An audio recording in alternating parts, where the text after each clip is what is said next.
Welcome to the Power of Owning Your Career podcast, the show for women who are seeking more fulfillment in life and simply not getting it from their current situation.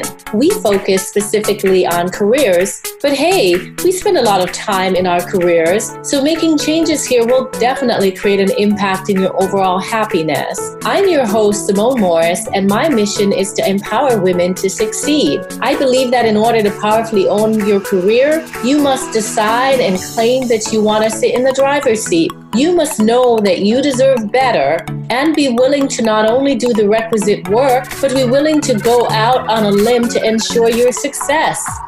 Each episode focuses on profiling a leader who is clearly demonstrating ownership of their career. Join me and my guests as we explore career journeys and bring you actionable strategies to use to get into the driver's seat for your career. Because ultimately, your career is your responsibility. Let's get into the show. Welcome to this week's episode of the Power of Owning Your Career podcast. I am super pleased to have with me this week Kashia Cave, who is a wonderful chef. I have to tell you guys this story. I met Kashia when we did a segment on Our Lives with Gwen Edwards, and we just hit it off instantly. And, something about that Black girl magic.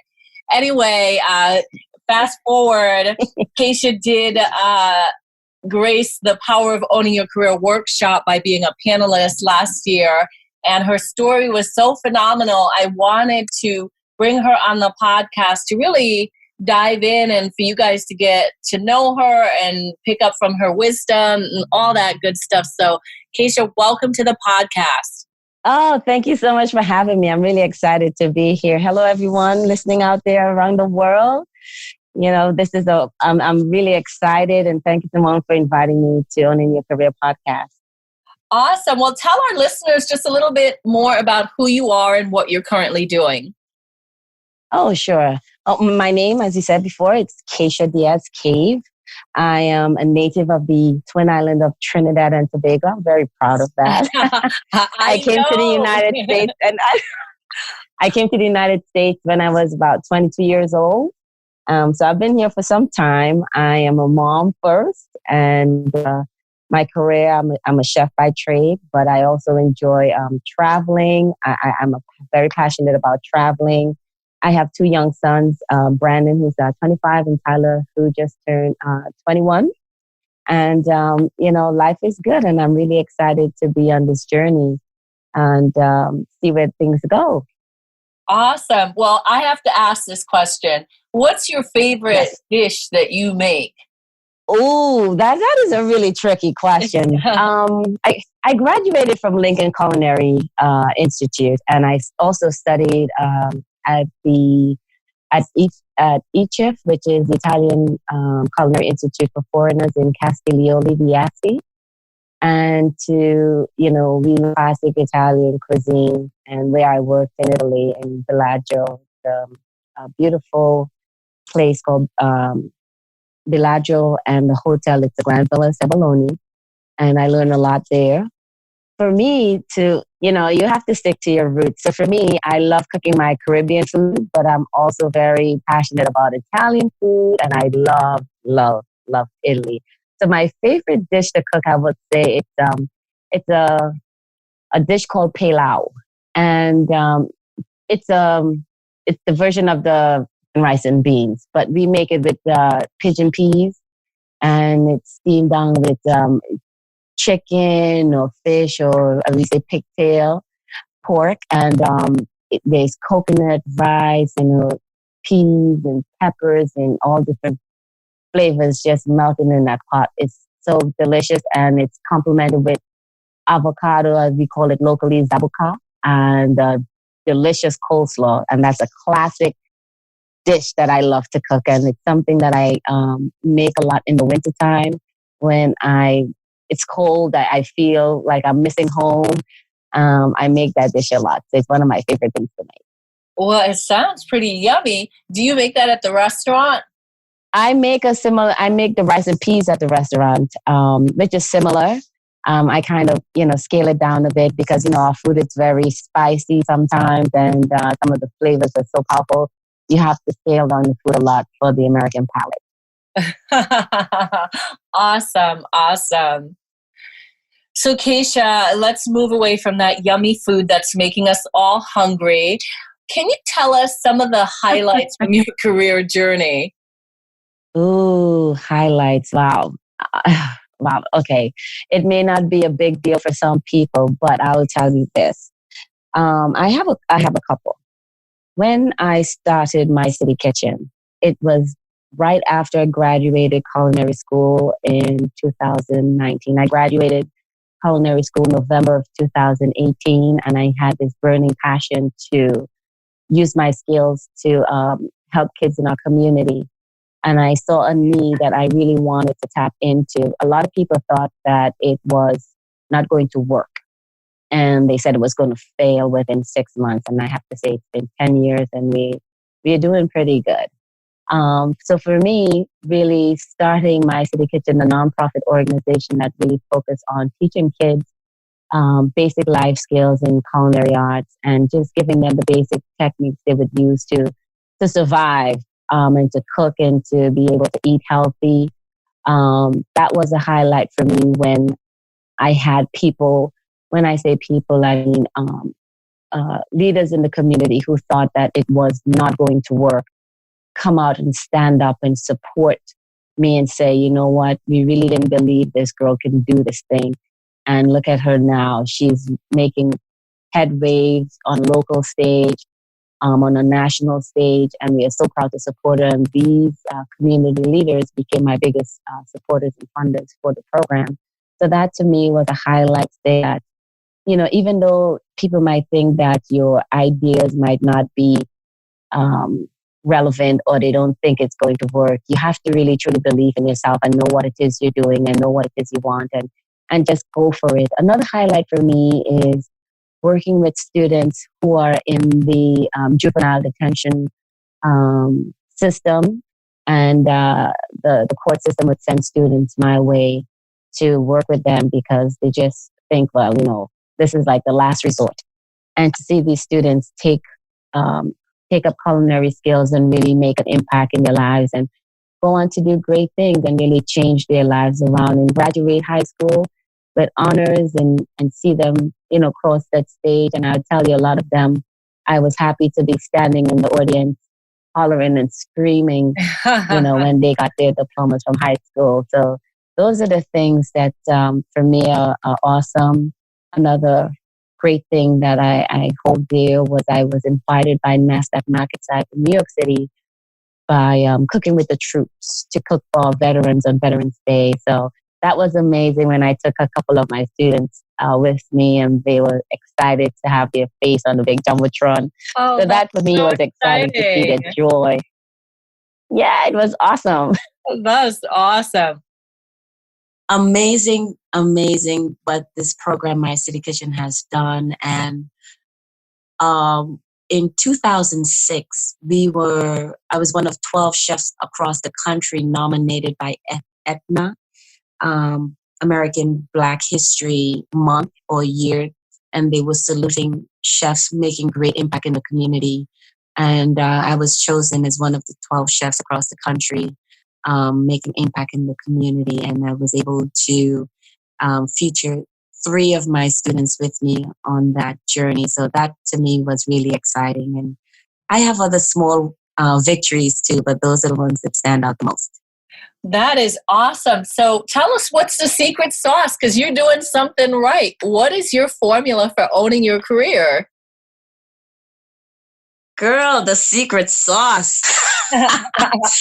Wow. The secret sauce for me is truly you have to believe in yourself. You have to know in your heart what it is you want to do. And you have to have that deep inside you, because you would come up with a lot, you know, you would encounter a lot of people saying negative things to you. And you have to know your why it is you're doing what you're doing.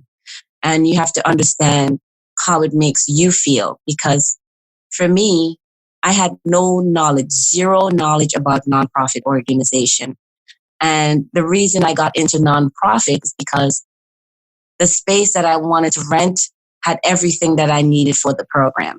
The kitchen was already built. The space was great. The location was great. And the gentleman said to me, well, we only rent to nonprofits. Are you a nonprofit? And I said, yes, I am a nonprofit. I can be a nonprofit. And I became a nonprofit so I can get the space. Let's pause there. Because without hesitation, you said yes. And sometimes when we are presented with opportunities, we go ahead and say no. But something in you just automatically flowed with it and said yes, knowing you would just figure it out and be able to be successful. What is that about? I was I listened to a lot of podcasts and motivational speakers, and I came across a quote. I think it was from Richard Branson, and he said, if you are giving an opportunity, now I'm just paraphrasing, if you're giving an opportunity and you don't know how to do it, take the opportunity and you'll figure it out later. Yeah. So for me back then in 2009, I knew that this is the place that I needed. And I just took the opportunity and I said, it can't be that difficult. And I just decided to go with the flow. And I was doing the business, trying to learn it and running the business all at the same time. But you just have to believe in yourself and be diligent and consistent in learning your craft. That's what I have to say about that. It was difficult, extremely difficult, but you have to want it more. Right. So how do you approach risk? Because you took a big leap, a big risk. What kind of talk are you giving yourself to have an appetite to appreciate taking risks to soar in your career?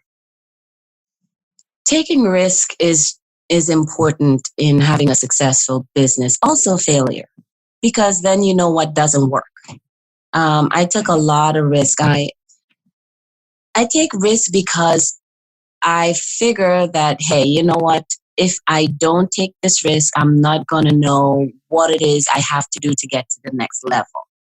Now, a lot of people, and for me in the beginning, someone telling me no or rejecting my proposals was very difficult. And I thought, wow, how can they not see the beauty of what it is I'm trying to do? Why are they not supporting me?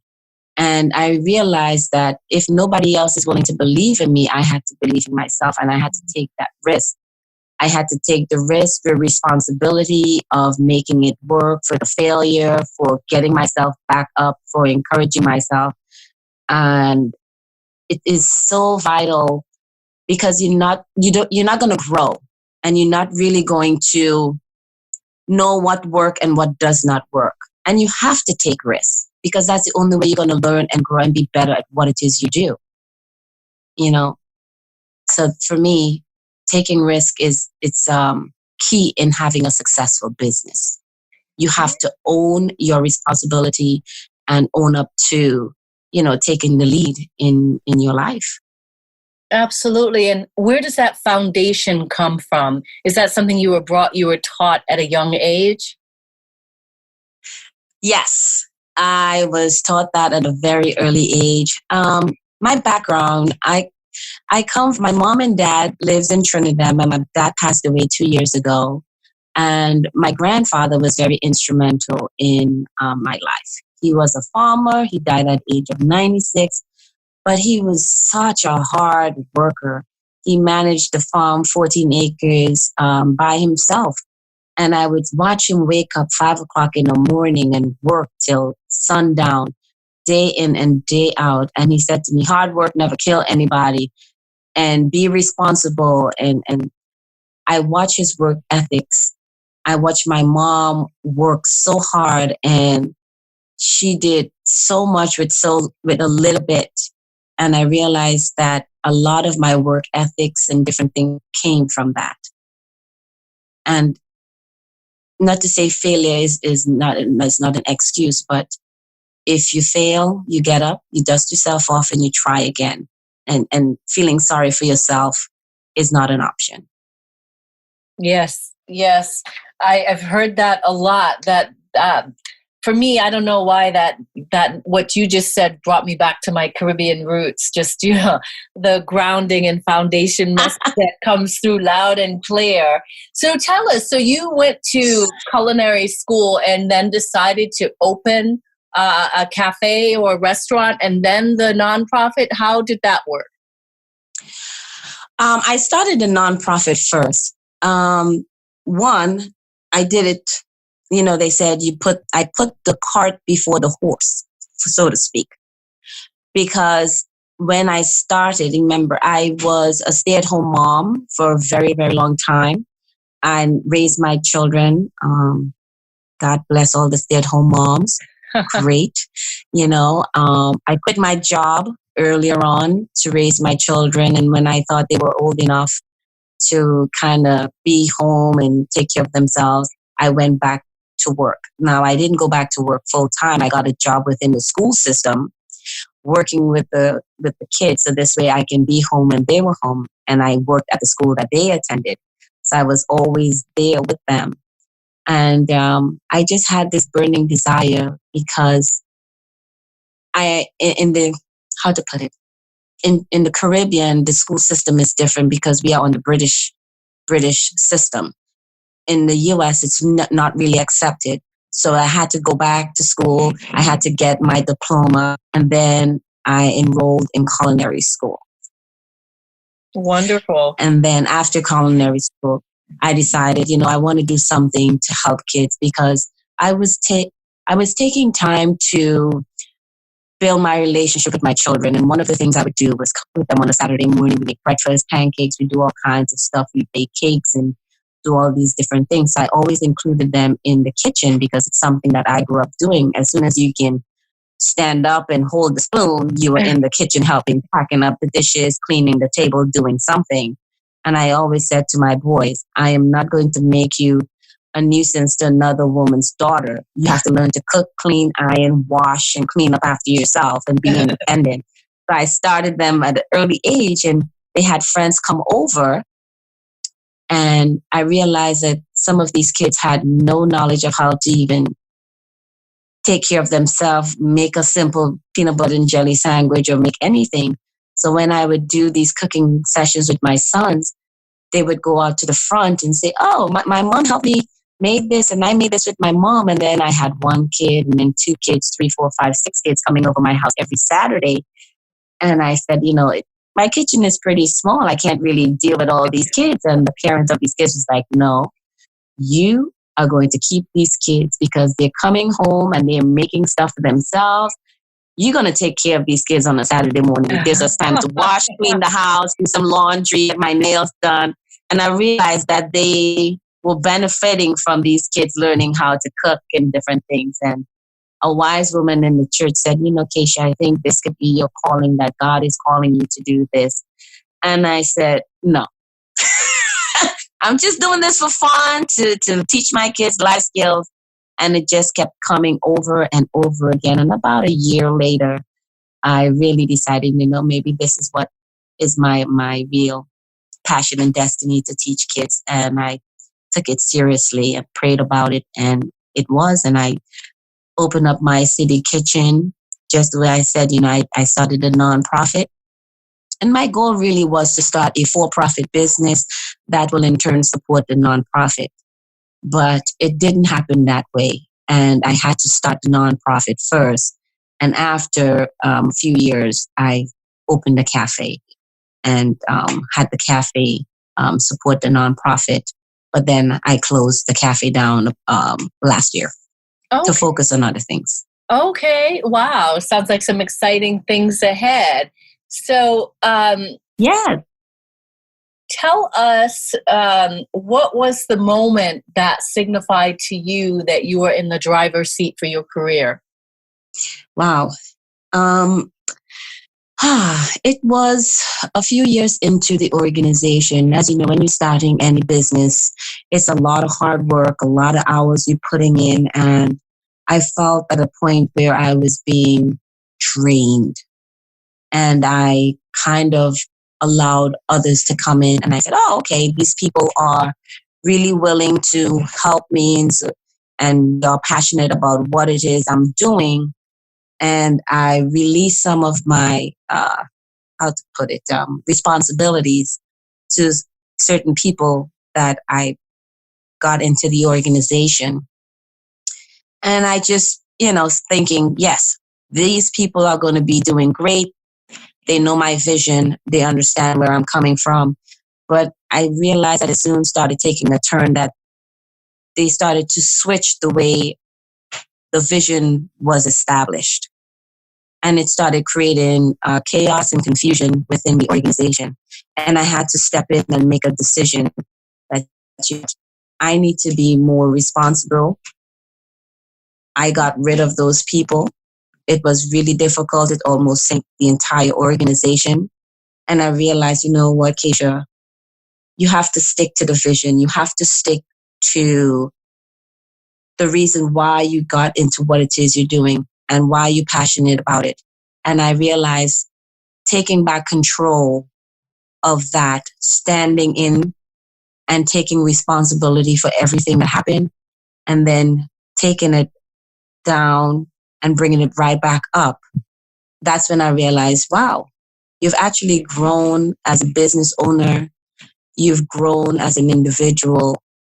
And this is what it really takes to be a successful person in running a business. Sometimes you have to take the good with the bad. Yes, you have to fire people, lay off people, even friends.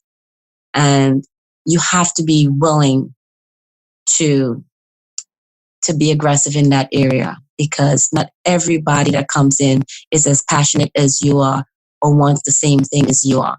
And that's when I realized, wow, I'm really maturing in this field. And I was really proud of myself, because sometimes it's hard to take responsibility and take the blame. And I realized that I was able to stand before a committee and fend for myself and stand up and believe in this.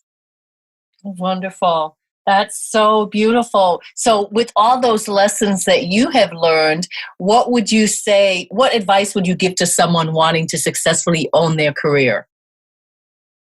For me to give that advice, wow, you have to, like I keep saying, and I keep going back to this, to own your career, you have to understand why you're doing something, and you have to be passionate about doing it, and stand firm in what it is you believe and who you are as a person, because it's a tough industry. It's a tough role to be a business owner. All the responsibilities are on your shoulders. And you have to dig deep within inside yourself to know what it is you want. And I mean, there are so many different resources available that I learned along the way that, it couldn't have been that hard, and it's because of lack of knowledge, and I didn't know how to go about getting those resources.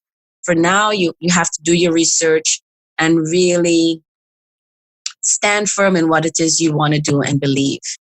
Because not everybody is going to support you. Not everybody's going to think your idea is great. Do your homework, learn your craft, and stand true to who you are, and be determined and consistent, and you will get it done. How did you figure out who were the right partners that you needed to have to be successful? I had to see who, people talk a good game, and, you have to put your money where your mouth is. And you have to understand that those are the people who is going to be there thick or thin. It's not those that are there when things are going great. But the people that are there when you're crumbling or you're falling, and those are the ones that help you to get back up. It's important to have mentors that's going to surround you, great mentors that's going to give you great advice and really help you to be grounded. And, I think that is really important in having people on your side and mentors that you can be accountable to, and who knows the business well to help you grow. Awesome. So speaking of mentors, etc., what resources, online or otherwise, have been helpful to you in owning your career? One great organization that I got involved in through my local Chamber of Commerce was score.org. And I think they have every chapter in every city in town. And SCORE is wonderful because they help you in writing your business plan. They have experts involved in taxes and attorneys and showing you how to manage a business and sustaining a business with QuickBooks and different things. And the classes are free. And some of the classes, you have to pay a minimum fee, but the resource that they provide is exceptional. And they were instrumental in helping me get things off the ground. And I usually work with universities because a lot of the universities, they have business courses and students they have to do projects and they have to get out in the community and do community service hours. So I was able to tap in at Yale University School of Business and work with some of the students to help me develop my 501c3, which I didn't know nothing about. And they created all of this stuff. The service was free and all I had to pay was for the state fees. And they wrote everything out for me. So I'm really thankful. Go Yale School of Business. That's awesome. You see how resourceful we can be? That is wonderful, Kashia. Wonderful. Well, as we begin to wrap up all this great wisdom, are there any parting words that you want to share with our listeners? Yes. I want to tell everyone that for me, I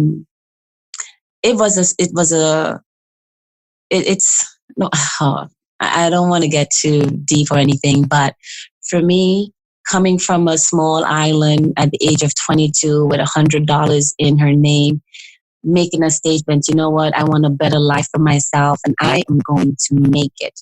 I came to this country, I was 5 months pregnant.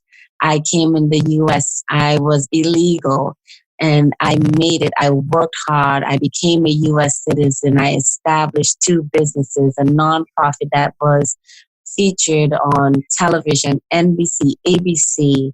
I write for CBS News, as a correspondent for recipes as a chef. And I do all these great things. And for me, if I can come here with $100 in my name and do all of this, you can do it too. It's not difficult. Just be determined, be aggressive, and don't give up on yourself. Just believe in yourself and believe in your heart what you're doing. Have a purpose and have a passion for what it is you're doing, and just don't give up on yourself. That's all I have to say. Beautiful. That's a lot that you had to say, and there was a lot of powerful punch in there. How can our listeners stay connected with you? Oh, great. If anyone wants to stay in contact with me, they can reach out to me by email. My email address is kashiacave@gmail.com. You can visit my website at mycitykitchen.org or reach out to me through, the organization, Power of Owning Your Career. And, I hope I can encourage someone, uplift someone and say, you know what, if she can do it, then, I can do it. This is what it is about. Awesome. Well, Kashia, thank you so much for being a guest on the Power of Owning Your Career podcast. We appreciate you. Thank you so much. And you know what? We have to meet up one day. Maybe I'll come over and cook you that pilau that you want to taste, and we'll see how it goes from there, You are an inspiration in more ways than one. Thank you for listening to the Power of Owning Your Career podcast. It is my hope that you enjoyed today's episode. You can check out the show notes for this episode on the SimoneMorrisEnterprises.org website by clicking the podcast menu. Be sure to subscribe on iTunes and tell a friend or two about it.